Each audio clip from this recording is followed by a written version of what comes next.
que es, como decía, la unidad de hidrología urbana, que también nos va a llevar 2 clases, debiera haber 2 clases, y que vamos a ver, bueno, todos los cálculos hidrológicos que comentábamos en esta unidad que pasaba. Bueno, ahora sí, vamos a ver cómo se hacen concretamente, sobre todo en el ámbito urbano, porque en el ámbito del macro drenaje, en el ámbito rural, de cada aporte, eso es hidrología. Si lo vieron, lo aprendieron, bárbaro. Si no lo vieron, lo aprendieron, se tienen que poner estudios solo, porque no hay. Si tienen dudas, van a ir consultar. Ahora nadie me ha venido a consultar nada, así que no debe haber muchas dudas, supongo. Bueno, a ver, en el libro de Riccardi, que yo traje todos los días y que tienen disponible, los capítulos 2, 4 y 5 cubren los temas que vamos a ver. Incluso los cubren estrecha, hay muchos temas que ni siquiera vamos a hablar aquí, que pueden leer si quieren aprender un poco. Los capítulos 5, 7 y 15 del libro de Chow, que son respectivamente el proceso de agua superficial, de filtración, digamos, el 7 es de transformación de caudal y el 15 es la parte de hidrología de diseño, diseño hidrológico, cubren también los temas. Capítulo 21 del libro de Tucci, que es un lindo libro que es el tema concretamente de hidrología urbana, también está explicado, y algunos otros libros. Capítulo 4 del libro de Meis trata de hidrología urbana precisamente, que describen todos los métodos de hidrología urbana. Todo eso tiene material como para estudiar esta unidad de hidrología urbana. Recuerden que cuando hablamos de hidrología como ciencia, lo que estamos haciendo es tratando de cuantificar los procesos del ciclo hidrológico. Y en este caso estamos tratando de cuantificar los procesos que el ciclo hidrológico desarrolla en las áreas urbanas.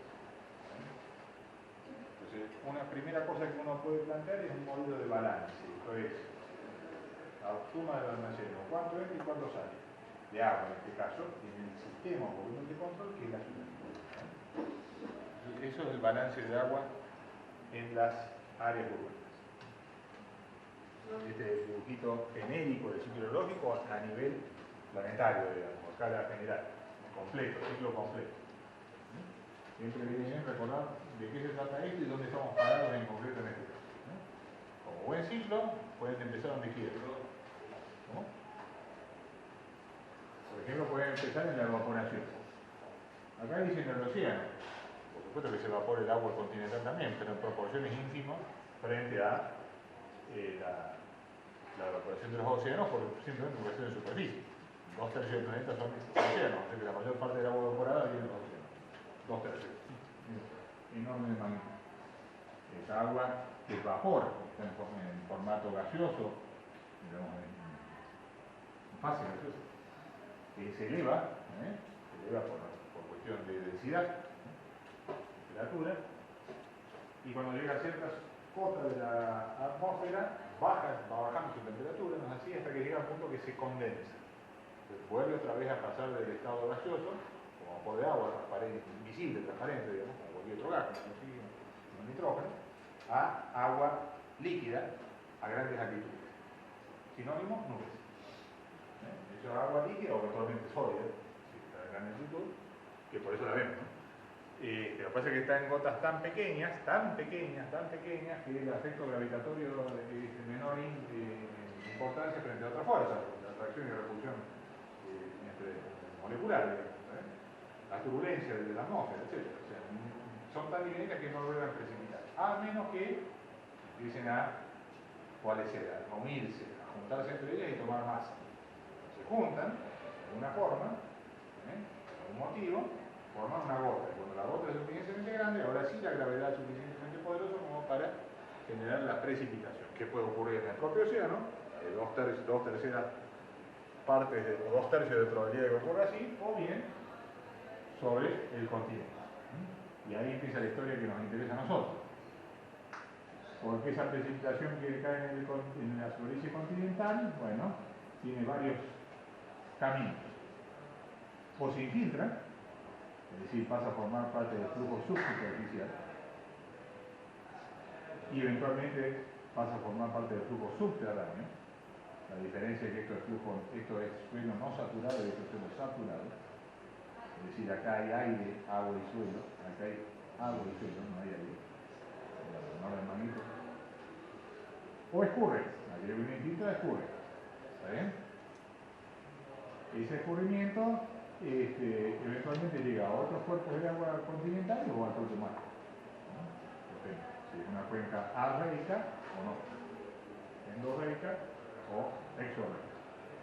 A su vez, esta agua del flujo superficial puede ser capturada por las raíces de la vegetación y evaporada, transpirada, la vegetación transpira.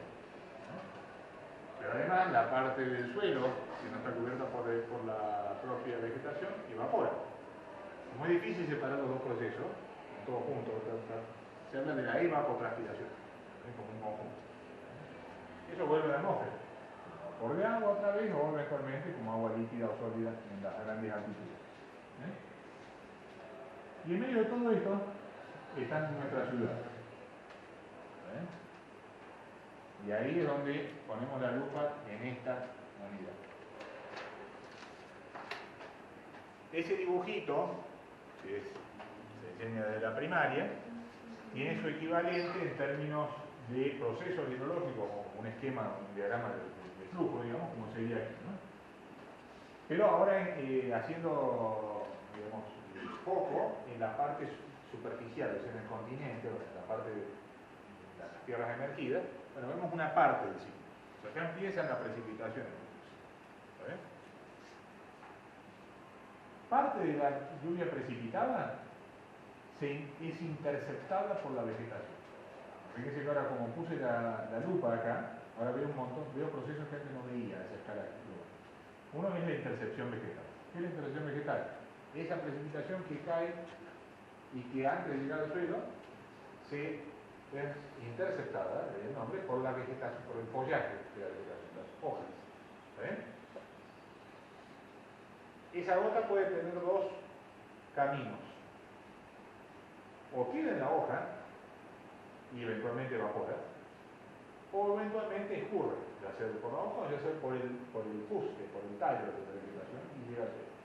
En cualquier caso se altera el camino original y eso a gran escala, digamos, provoca un cambio en el flujo del agua. Supongamos que gotea, o sea que la hoja se satura y empieza a gotear.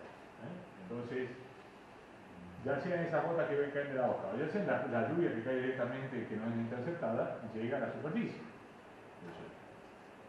Si la superficie del suelo fuera un plano, perfecto, no quiere decir horizontal, quiere decir un plano, formalmente inclinado, pero una superficie plana, bueno, ahí hay dos opciones, o infinita o escurre. Ahora, cuando la superficie del suelo es irregular, entonces además puede almacenarse superficialmente.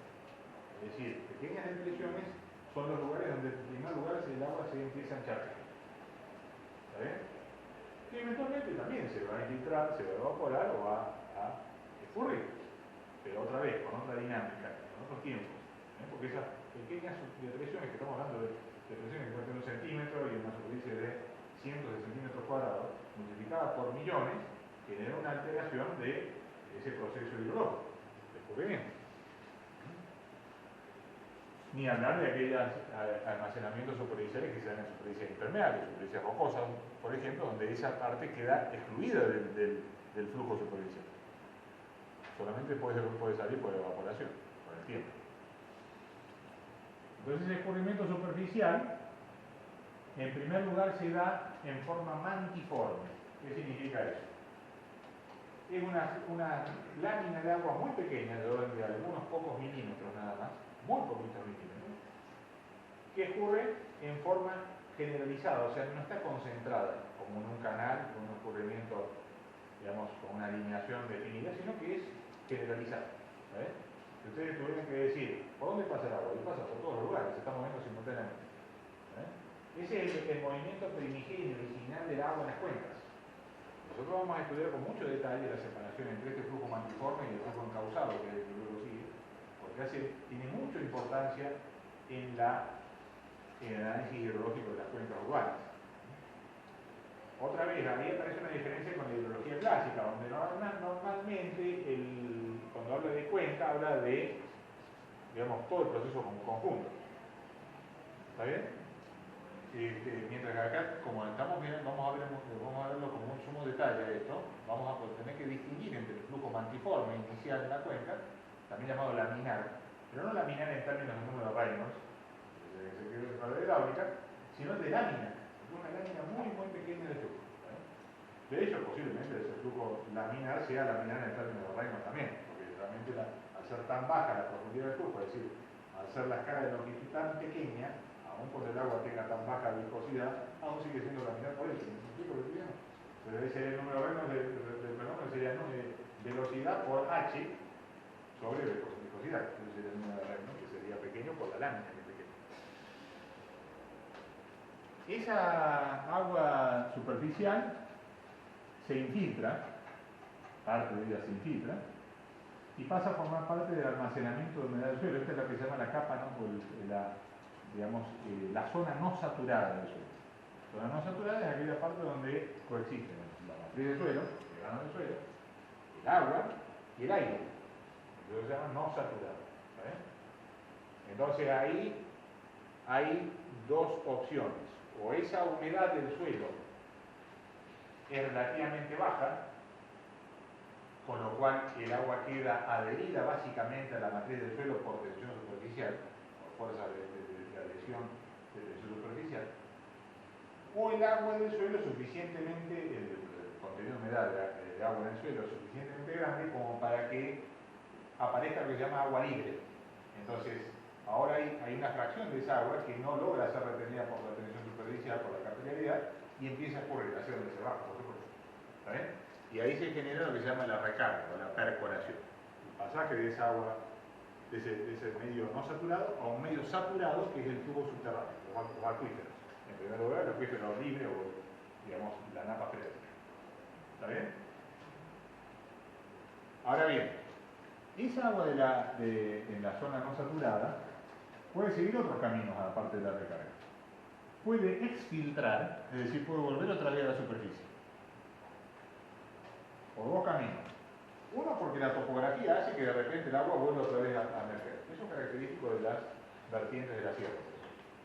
El agua viene fluyendo en forma superficial y se encuentra con una discontinuidad topográfica que hace que vuelva a aparecer. Eso es propiamente exfiltración. Pero hay otro fenómeno que también extrae agua de la zona no saturada, que es la captación de la humedad por parte de las raíces de la vegetación, que termina siendo evaporación de la vegetación. ¿Se entiende? Ambos son procesos donde el agua sale del suelo para volver al estero. Y otro camino que puede seguir es, a ver, el agua en el medio no saturado no solamente puede moverse verticalmente, también puede moverse en componente horizontal, digamos, producto de la pendiente topográfica. Entonces hay un flujo subsuperficial que va acompañando subterráneo con otras velocidades, ¿vale? Y que eventualmente puede filtrar. A su vez, los flujos subterráneos o el flujo saturado de la napa freática pueden ascender a la zona no saturada por ascenso capilar. El mismo fenómeno del ascenso capilar que han visto en otros materiales, en otros experimentos. Asciende y vuelve otra vez a la zona no saturada. Además, mucha parte de la vegetación debe su existencia a ese fenómeno. Es la razón de ser por la cual las plantas no se secan en los periodos de ausencia de vegetación, buena parte debe ser esto. Entonces los acuíferos se recargan de este reservorio de humedad no saturado y eventualmente pueden ceder humedad hacia la tabla superior por ascenso capilar. Eso tiene un límite. La altura máxima a la cual puede subir el agua por ascenso capilar se llama altura de difusión matricial y es una característica del suelo. En términos generales, cuanto menor es la granulometría, más pequeño es, más alto es la altura de difusión matricial. La arcilla tiene una altura de difusión matricial que puede alcanzar, superar el metro tranquilamente, mientras que una arena gruesa puede pasar 2 o 3 centímetros, no más que eso. Depende de la granulometría, pero depende de la cuestión. ¿Está?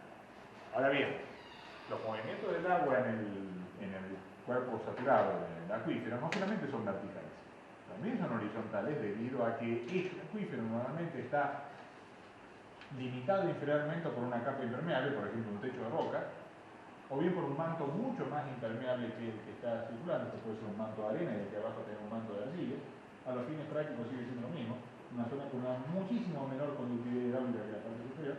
Entonces el agua que no asciende capilarmente, que no es recargada, en realidad lo que está haciendo es fluyendo por la acción de la gravedad en forma horizontal. Y ahí se establece el flujo subterráneo.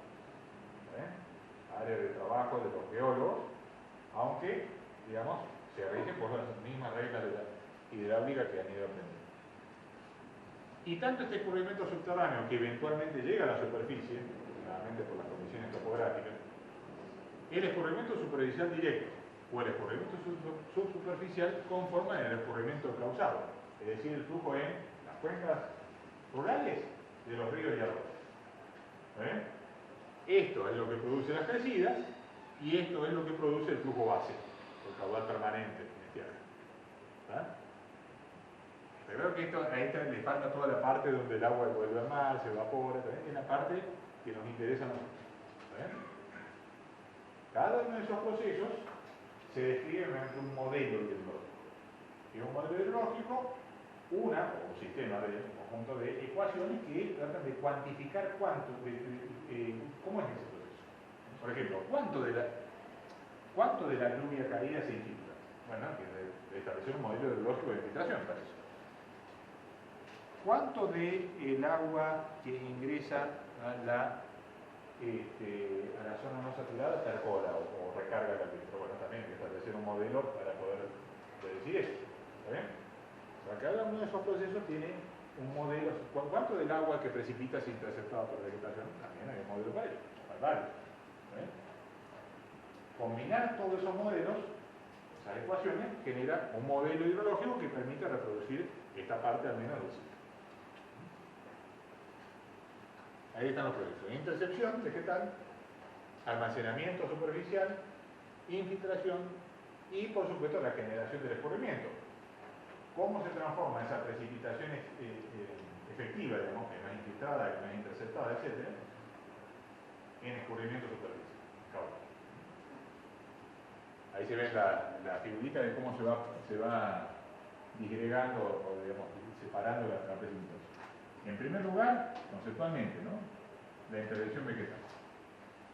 Y luego la detención superficial y la retención, el almacenamiento superficial, etc. El conjunto de esas dos, que no forman parte de la infiltración, pero que significa una pérdida, por lo menos temporaria, de la precipitación caída en términos de escurrimiento generado, es lo que se llaman las pérdidas iniciales, o las abstracciones iniciales. Ese es el famoso issue del método C. Ahí está ese numerito. No es infiltración, pero es parte, porque no es debido a las características del vuelo, etc., sino que es parte de una pérdida inicial y que tiene importancia solamente cuando uno analiza problemas a nivel de tormenta, o sea, de eventos. ¿Qué es lo que han aprendido a hacer en hidrología? Analizar eventos. Hay otra hidrología, la hidrología de los procesos continuos. Y cuando uno analiza continuamente años de funcionamiento de una cuenca, esas pérdidas iniciales son totalmente despreciables. No existen frente a otros procesos terminales. ¿Me explico lo que estoy diciendo? Bien, aquella precipitación que no es captada por las pérdidas iniciales está disponible para su infiltración. Está disponible significa que, bueno, dependerá también de la capacidad de infiltración del suelo. ¿Cuál es la infiltración efectiva? Y depende de la infiltración potencial, que es propiedad del suelo, pero también de la precipitación disponible. Porque si la intensidad de la precipitación no llega a igualar o superar la infiltración potencial del suelo, ¿cuánto se va a infiltrar? Y lo que llueve, nada más. Ahora, si la intensidad de la lluvia es suficientemente alta como para superar instantáneamente la capacidad de infiltración del suelo, ¿qué se va a infiltrar? Lo que puede, es decir, no más de lo que puede el suelo. ¿Se entiende? Ahí ese juego permanente de balance es el que uno hace cuando uno modela hidrológicamente un sistema. ¿Cuánto puede? ¿Cuánto finalmente ocurre? Dependiendo de cuál sea el estado, y eso puede cambiar instante a instante. Instante a instante puede cambiar. ¿Se entiende? Siempre es importante la infiltración, ya sea que hagamos modelos de eventos, actividad de hidrología previa, o modelos de simulación continua. La infiltración siempre es un proceso dominante en la hidrología continental. Y después está la evapotranspiración, ¿no? Que es, como digo, esa parte de la agua precipitada que vuelve otra vez a la atmósfera, ya sea por evaporación directa de la superficie del suelo o por transpiración a través del follaje de las plantas. Otra vez, hay una evapotranspiración potencial y hay una evapotranspiración real que depende de lo potencial, pero también de cuánta agua hay en el suelo.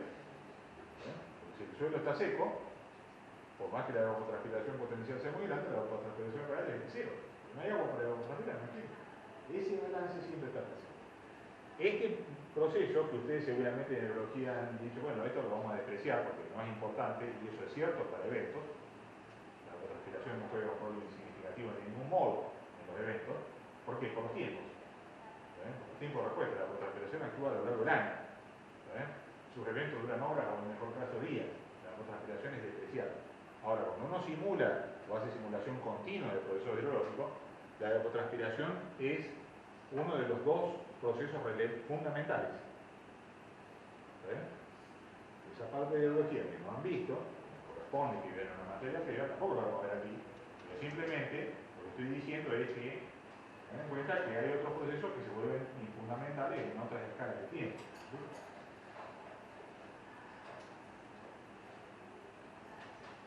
Voy a mostrar esto y de ahí voy a pasar al trabajo. Empecemos con el primer proceso, la intervención vegetal. Hay muchos modelos de intervención vegetal. Uno de los más viejos lo propuso Horton, en el año 19. Y propone que la intercepción, acá llamada T, en milímetros,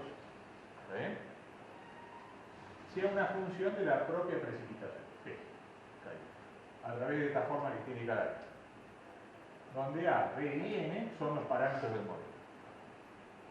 Está claro que estos 25,4 tienen que ver con una conversión de unidades. ¿Entiendes? Porque nosotros vamos a poner la P en milímetros y vamos a obtener la T en milímetros. Cuando en realidad estos valores, cuando los desarrolló Horton, están en pulgadas.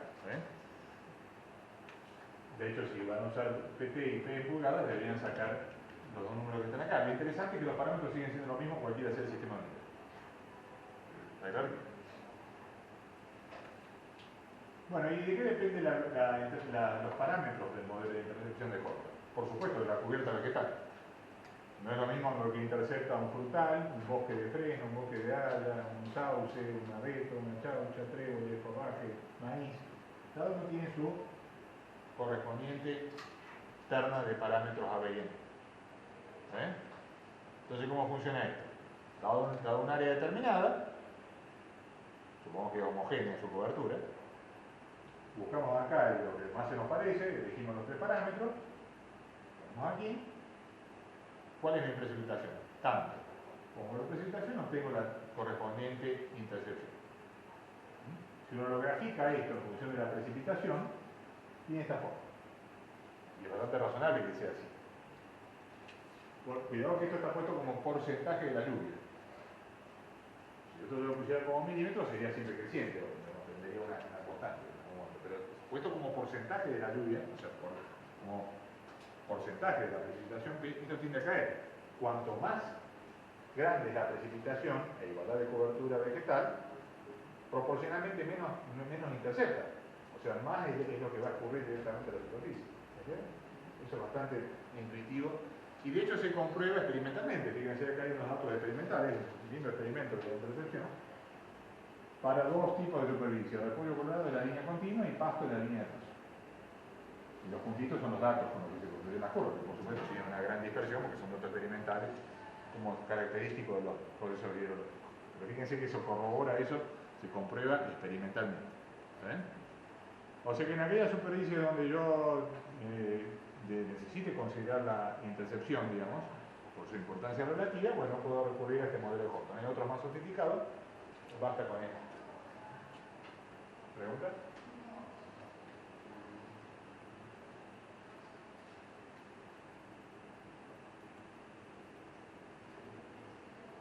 Almacenamiento superficial. ¿Se acuerdan que el otro fue eso? Este es bastante más difuso en su definición por una simple razón. En la vegetación por lo menos puedo clasificar la vegetación en especies. ¿Cómo clasifico las intersecciones, las depresiones superficiales? Y es bastante más opinable y cuestionable. Por ejemplo, eso sí es importante, distinguir entre áreas impermeables y permeables. Porque las áreas impermeables, digamos, en general van a tener un valor menor de almacenamiento superficial. Recuerden, el almacenamiento superficial es aquella fracción de la lluvia que no va a escurrir, que es captada por las irregularidades de la superficie. En superficies impermeables tiene un solo camino esa agua, de evaporarse. En superficies permeables está disponible para la infiltración, pero en cualquier caso no genera escurrimiento, que es lo que nos preocupa. En superficies impermeables pueden clasificarlo en grandes áreas impermeables, techos planos o techos con pendientes. Por supuesto, los techos con pendientes tienen unos valores bastante menores que los techos planos de almacenamiento superficial. Estos son directamente láminas en milímetros. ¿Está bien? Láminas en milímetros, ¿se entiende? En las superficies permeables pueden clasificarlas en grandes rasgos como áreas con pasto, con césped, o áreas con arborado, digamos, o zonas naturales. Obviamente estas últimas tienen valores más grandes que las anteriores. Pero la interacción vegetal de césped no es despreciable. Hablando de 5 a 12 milímetros, con valores recomendados de 8,9 milímetros. ¿Qué significa eso? Y teóricamente cualquier lluvia de 9 milímetros o menos no va a generar escurrimiento, simplemente porque va a quedar interceptado. ¿Entienden? Por lo menos simplificadamente ese es el proceso que hay que hacer si uno sigue esa figura. Antes de hablar de infiltración y de escurrimiento hay que hablar primero de cuánto se intercepta y cuánto se almacena, se detiene. ¿Está bien? ¿Alguna pregunta de eso? Por supuesto, en áreas que son heterogéneas, una cuenca que tiene áreas impermeables, áreas permeables, a su vez las áreas impermeables son parte de techo plano, parte de techo pendiente, etc. Uno puede calcular un valor ponderado de la intercepción, perdón, de la almacenamiento superficial, de la detención superficial, a la forma tradicional, digamos, es decir, una cuenca donde tiene una parte que es área impermeable, otra que es área permeable, etcétera, etcétera. Bueno, lo que hay que hacer es calcular los pesos relativos en función del área que representa cada una de estas fracciones sobre el área total, que son una unidad a 1, y suman 1 para todas las clases identificadas, multiplicando esos pesos por los valores respectivos en esta tabla y sumando, obtienen la detención superficial de toda la cuenca. ¿Se entiende lo que estoy diciendo?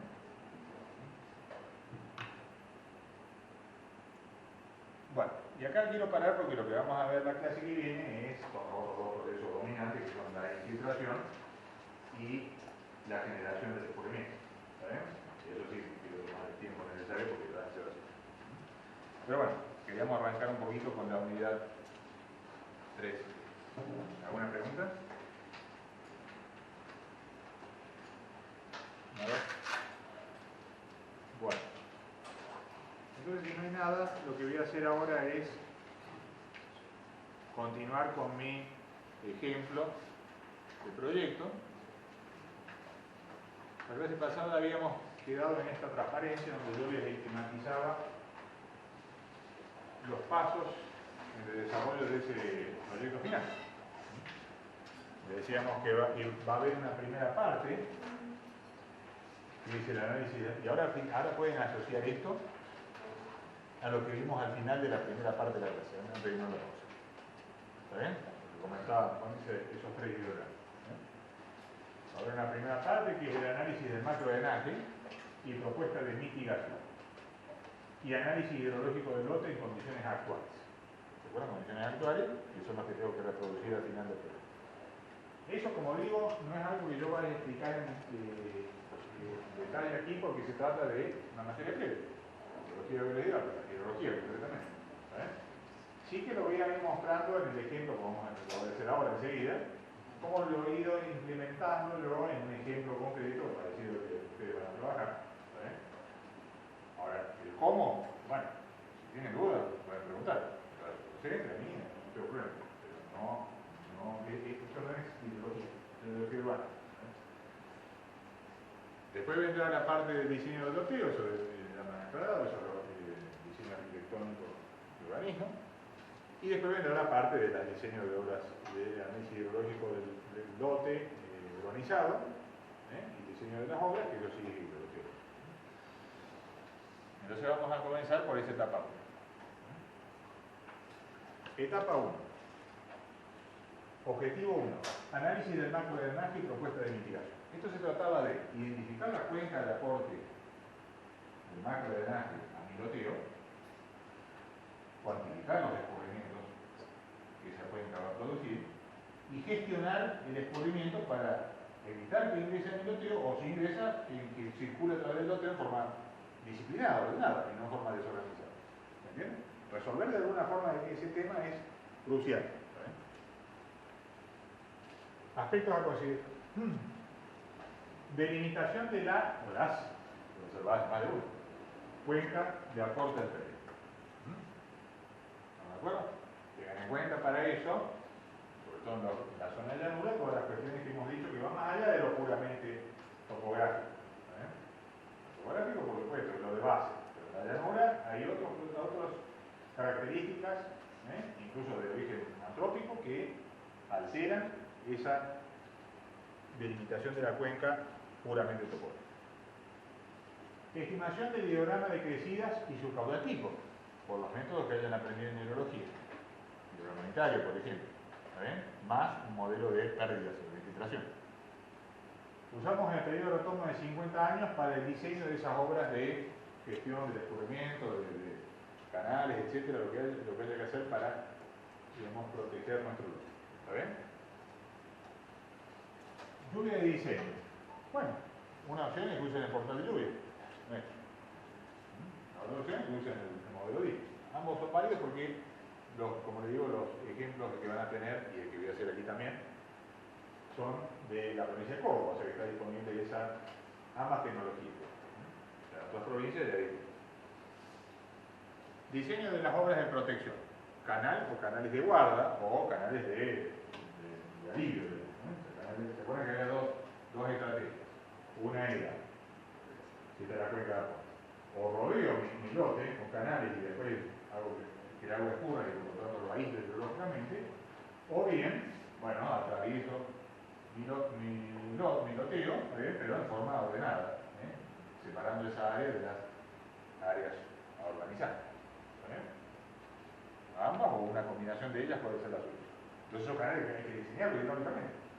Hay que agarrar hidráulica, con esa estudia hidráulica de canales, como se hacía, los uniformes, está bien, suficiente para estos análisis, cómo se diseñan esas secciones. ¿Se entiende? Las formas, si será rectangular, si la luz será de hormigón, tal vez, o será no revestido, puede ser trapezial, puede ser talubre, pendiente, rugosidad.